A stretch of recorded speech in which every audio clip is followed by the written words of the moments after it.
বিশ্বের বিখ্যাত উক্তি যা জানা অতি প্রয়োজন। দুই ধরনের পাপ থেকে অন্য সব পাপের সৃষ্টি হয়, ধৈর্যহীনতা আর অলস্য। আমাদের ধৈর্য আমাদের শক্তি তবু বেশি কিছু দেয়।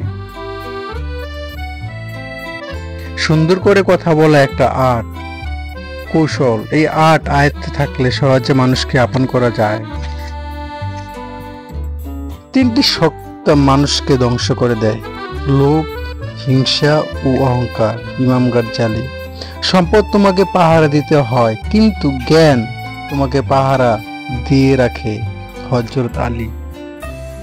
দেশকে ভালো না বাসলে তাকে ভালো করে জানাবার ধৈর্য থাকে না। তাকে না জানলে তার ভালো করতে চাইলেও তার ভালো করা যায় না। রবীন্দ্রনাথ ঠাকুর। মহৎ কাজ কখনোই ঝুঁকি ছাড়া সম্পন্ন হয়নি। মাঝে মাঝে তুচ্ছ বিষয় চূড়া কাটার মতো মনে লেগে থাকে, ব্যথা দেয় না, উপস্থিতি দেয়। হুমায়ুন আহমেদ। প্রতিশ্রুতি খুব কম দিও, দয়া করবার আগে ন্যায়বান হও। শেখ সাদির সালাম।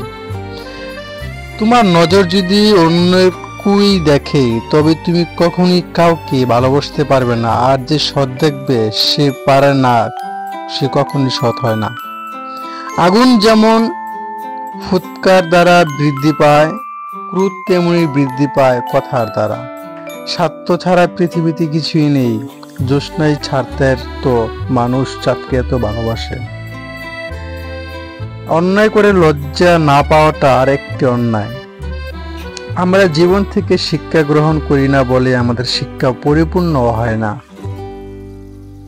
অতি দ্রুত বুঝতে চেষ্টা করো না, কারণ তাতে অনেক ভুল থেকে যায়। শিক্ষার যথার্থ উদ্দেশ্য হলো তাকে কাজে লাগানো, শুধু জ্ঞান আহরণ নয়। ধন্যবাদ।